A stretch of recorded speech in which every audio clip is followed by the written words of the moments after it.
नांदेडचे काँग्रेसचे खासदार रवींद्र चव्हाण आपल्यासोबत आहेत, जे उभाटाचे 6 खासदार फुटले. त्यांनी दावा केलाय की निधी मिळत नाहीये, कामं होत नाहीत, त्यामुळे आम्ही पक्ष सोडलाय. खरं वाटतंय? नाही, आता आपण बघू शकतो म्हणजे जेव्हापासून हे एनडीए सरकार भाजप सरकार आलेलं आहे, एक सुडाचं राजकारण करताना दिसतंय. आज 70 वर्ष काँग्रेस पक्ष सत्तेमध्ये होता आणि लोकशाहीमध्ये विरोधी पक्षाला तेवढंच महत्त्व या ठिकाणी द्यायला पाहिजे. पण जेव्हापासून हे भाजप सत्तेवर आलेलं आहे, विरोधी पक्षाला कुठेतरी दाबण्याचं काम त्यांच्या माध्यमातून होत आहे. आज बरेच योजनांचा जो निधी आहे, जो विरोधी पक्षांच्या खासदारांना तो न देण्याचा प्रयत्न करत आहे. त्यामध्ये प्रामुख्याने जिल्हा नियोजन समिती असेल, डीपीडीसी असेल, त्याच्यामध्ये जो हक्काचा निधी असतो, कारण आम्ही लोकप्रतिनिधी आहोत, लोकांमधून निवडून आलेलो आहोत.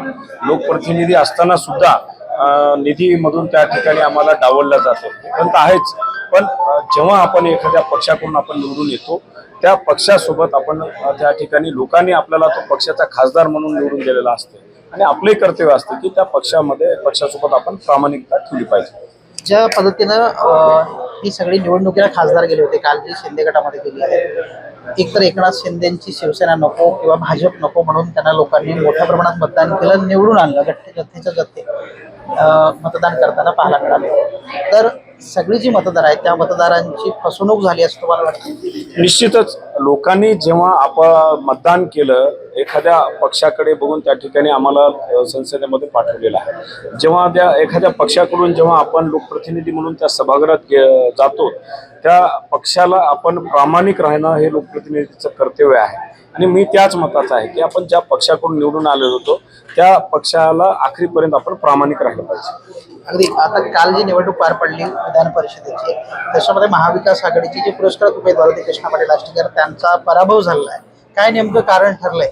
नाही, आता कृष्णा पाटलांचं खरं तर आम्ही महाविकास आघाडीचे कृष्णा पाटील उमेदवार होते. आम्ही 16 तारखेला काँग्रेस पक्षाच्या वतीने व्हीपही काढलेला होता की नगरसेवकांना आपण महाविकास आघाडीच्या उमेदवाराला मतदान करावं.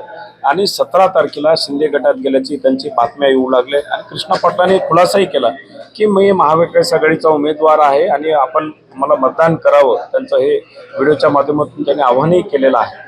पण त्यांना 84 मतं पडले, पुढच्या उमेदवाराला 339 मतं पडले.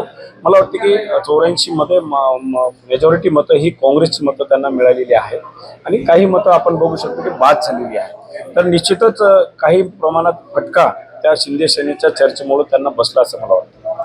ते तर आरोप करतात कृष्णा पाटील की काँग्रेसच्या लोकांनी मतदान केलं नाही, तसं व्हायला पाहिजे, कारण त्यांचे 92 होते, मला एकूण 84 पडले. नाही, 92 मतदार काँग्रेसचे जरी असले तर त्याच्यापैकी 10 मतदार हे आमच्यासोबत नाही आहेत. ते अर्धापूरचे जे काँग्रेसचे मतदार आहेत ते भाजपसोबतच त्या ठिकाणी पूर्वीपासून आहेत आणि आमचे 82 मतदार हे काँग्रेस पक्षाचे आहेत. त्यापैकी काही मतदारांनी पहिलंच नाराजी व्यक्त केली होती त्यांच्याविषयी. त्यांना जेव्हा उमेदवारी मिळाली होती ते मला वाटतं हातगाव हिमायतनगरचे भागातले काही काँग्रेसचे मतदार असतील, त्यांनी नाराजी व्यक्त केली. त्यामुळं मला वाटतं की मेजॉरिटी काँग्रेसची मतं ही त्यांना मिळाली.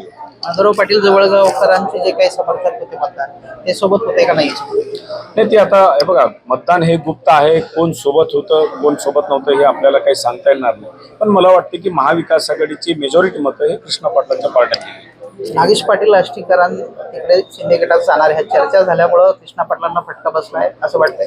निश्चितच शिंदे गटात जाणार असल्यामुळं धर्मनिरपेक्ष जी मतं होती त्याचा फटका निश्चितच कृष्णा पाटलांना बसला असेल असं मला वाटतं. शेतकऱ्यांकडून अशा पद्धतीने सांगितलं जात आहे की जे काही कर्जमाफी होणार आहे, ही कर्जमाफी होणार आहे म्हणून पीक विमा जो काही आला ती सुद्धा खाती लॉक केली जात आहेत. त्यांना पीक विमा सुद्धा जी काही आला तो मिळत नाहीये. खासदार म्हणून तुम्ही काय सगळे आदेश द्याल किंवा काय कारवाई करण्यासाठी पाऊल उचलाल? मी बरेच शेतकऱ्यांनी मलाही संपर्क केलेला आहे की बऱ्याच शेतकऱ्यांचे खाते लॉक करण्याचा प्रकार राष्ट्रीयकृत बँकेकडून झालेला आहे. पीक विमा आल्यावर पीक विमा हा त्या शेतकऱ्यांचा अधिकार आहे. पीक विमा त्या बँकेला रोखता येत नाही. पण बऱ्याच बँकेंनी त्यांचे खाते लॉक केलेलेच आहे. बरेच शेतकरी माझ्याकडे तक्रार पण घेऊन आले ते. याच्याविषयी मी माननीय जिल्हाधिकारी महोदय यांच्याशी बोललेला आहोत आणि त्यांना सांगितलं की बाबा तुम्ही आपण आदेश काढावा की ज्या शेतकऱ्यांचा पीक विमा जमा झालेला आहे त्या कोणत्याही राष्ट्रीयकृत असेल कोणत्याही बँकेने त्यांचे खाते होल्ड करू नये किंवा लॉक करू नये. जर्नलिस्ट गणेशसह गजानन देशमुख, TV9 मराठी, नांदेड.